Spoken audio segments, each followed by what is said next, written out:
Parent Information Center of New Hampshire and New Hampshire Family Voices with the YAG Council present the YAG Council podcast.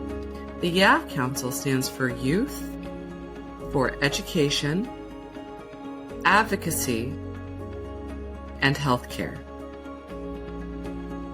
We're so excited you're joining us today. Welcome to our series on hiring support staff. In this series, we discuss how support staff can make a difference in a youth's life, the interviewing and hiring process. We have an episode called What Now, which discusses backup plans, and tips and tricks to keep the ball rolling. Welcome to episode 3 that we decided to call What Now? Say you've hired your support staff person, they've completed their trainings, and you're starting to work together. What now? Today we talk about what comes after the hiring process, the what-ifs, backup plans, and things to keep in mind. This is another 2-part episode as our YAG Council members had a lot of great details to share. We're starting off with Keegan and his tips for the PCA program, and then we'll hear from Abby in part 2 with her pointers for the DSP program. Let's get started. Hello and welcome back. My name is Ansley Peacock, and I am the Transition Initiatives Coordinator for New Hampshire Family Voices and the Parent Information Center. I'm here with Keegan, a rock star member of our YAG Council, to talk today about the process of what ifs when it comes to hiring staff. Our first podcast covered how a direct support professional and a personal care attendant can show up in the lives of youth to be of support to them to help them maintain independence. In our second podcast, we described the interviewing process, and today we're talking about the what ifs. Great, you've hired a staff person. What happens in different situations, and what kind of backup plans can you have in mind? Just want to say thank you to all our listeners today, and thank you to Keegan for joining me here. Take it away, Keegan. Thank you very much, Lou. That is a lovely introduction. Yes, you're right. So the last podcast, if you're interested, I understand it was a little bit more technical, but it's about how you go about hiring staff. That's quite the process. This podcast, we're going to talk about different what-if scenarios and how I handled it. I cannot, given my role as a consumer and my responsibilities in this program, I cannot use real names, so these will be specific instances I've gone through, but I will not be using real names. Before we get started, throughout this podcast, I've used terms such as consumer direction. I've used terms, acronyms such as GSIL, that stands for Granite State Independent Living. I've used terms like LTS coordinator. I have used terms such as PCA, ACW, ACE.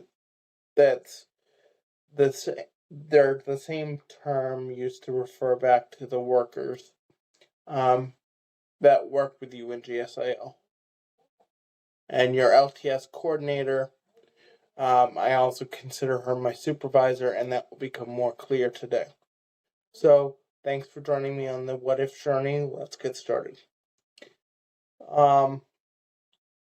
So great, you've hired someone. HR has called you.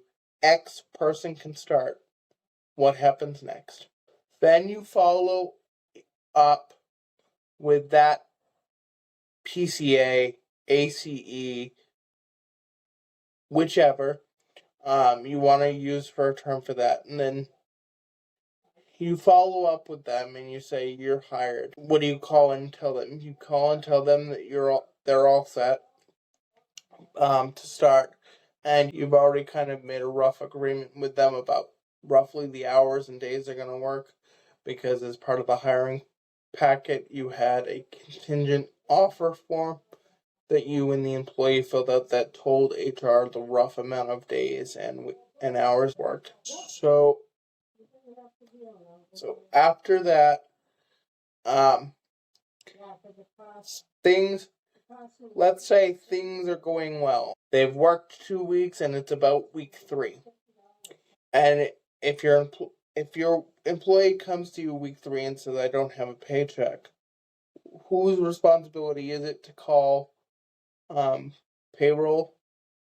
That's usually your employee's responsibility.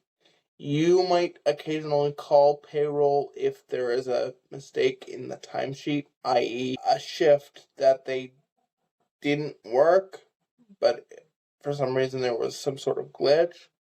You may end up having to call them. But other than that, usually calling payroll is usually the responsibility of your ACE because it's their paycheck, and if they want their money, they will call payroll. So that's what ifs with payment. What if we had a situation where you did something you weren't supposed to? You had your PCA do something they weren't supposed to. What happens then? Don't worry. Usually the first time this makes a mistake, it won't result in any bad punitive action. Usually at your third or fourth offense, then we start to get serious about the consequences, maybe even closed case. But think about it this way. If you do it once or twice, it's a mistake. If you continue to repeat the thing, it's a purposeful act, and they can't have you on purpose abusing the service. So whose responsibility is it? I talked about in the last video about how we are co-employers. GSIL and the consumer are co-employers of this employee. So who's responsible for ensuring their safety? Well, you and the employee are responsible for participating in safe practices, so lifting policies and procedures. For instance, over 100 pounds, you use the Hoyer lift. Those kinds of things. And so on that note, what happens if somebody gets injured at work? Well, the first thing you do is you fill out the form for HR, and then you can either call your supervisor and she will submit it to HR on your behalf, or you can call HR directly. Do you have an ethical duty if something happens at work and it's your ACE's responsibility to say something, but they don't? Yes, you do. I was in a situation a little while ago with this with someone who needed to report something, and I knew that they didn't, and it would have affected multiple people that they worked with because they didn't just work with me. So I told my supervisor, and my supervisor dealt with it, which is my LTS coordinator.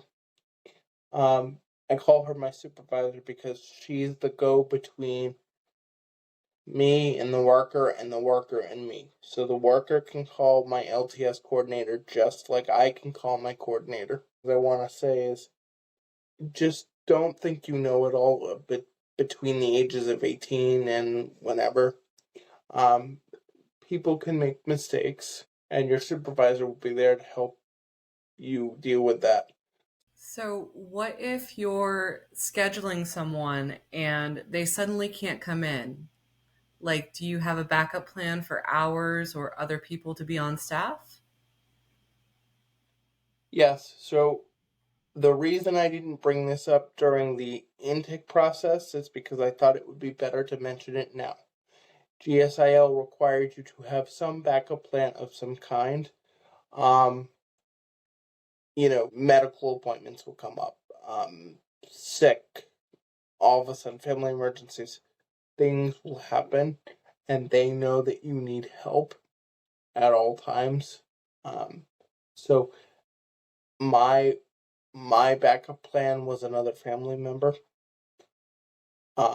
In some cases where they can't do that, they will recommend you call 911, and that is your backup plan. Should you hire friends? I really recommend not doing that. There has been a couple instances where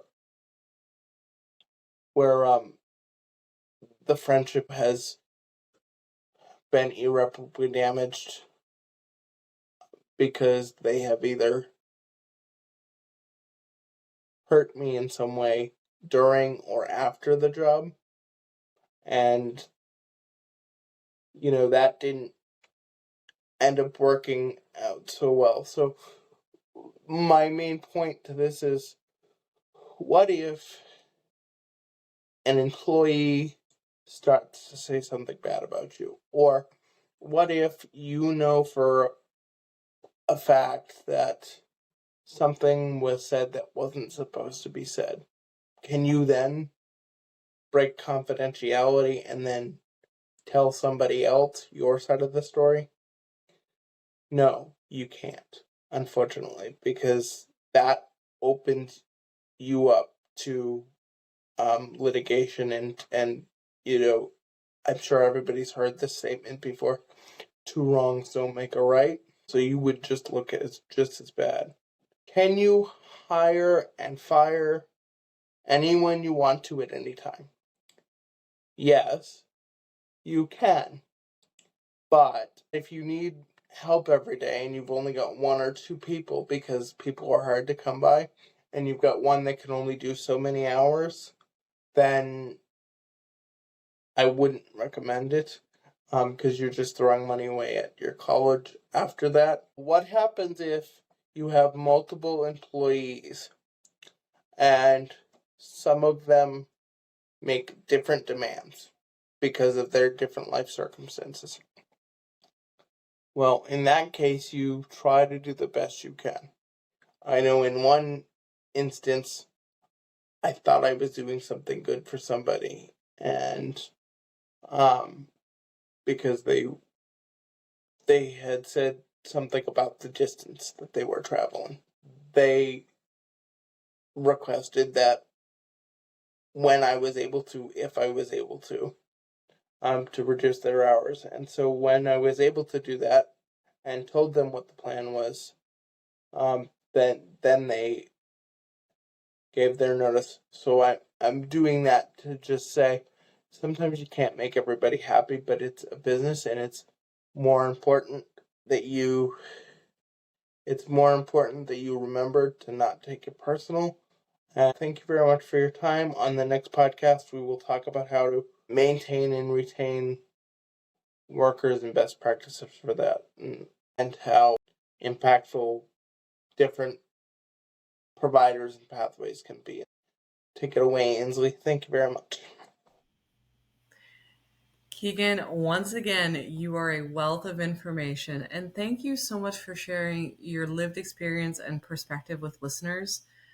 I know that I didn't know a lot about this program before I started speaking with you and preparing for this podcast, and I've learned a lot as far as this isn't just an individual who comes into your home or your place of work and helps you maintain independence. It is a program that you have to manage as an employer. And even the nuance of, well, can you hire friends? Yes, for some people that might work out well, but it's important for the individual to remember that you are directly supervising that friend, and you're going to have to tell them, because it is a business, what your care requires or how you need to be supported. And if the friendship can't withstand that, it's really good to think of that ahead of time. So once again, your time, your experience, and your perspective is invaluable. And thank you so much for sharing it with us here today. You're quite welcome. It was my pleasure. All right. So this is our third podcast. Our fourth one, as Keegan said, is going to be how to retain your staff once you've hired and gone through some of the backup plans, how to keep that relationship going. And we look forward for you joining us next time. Thank you all. Goodbye. Thank you for joining us today.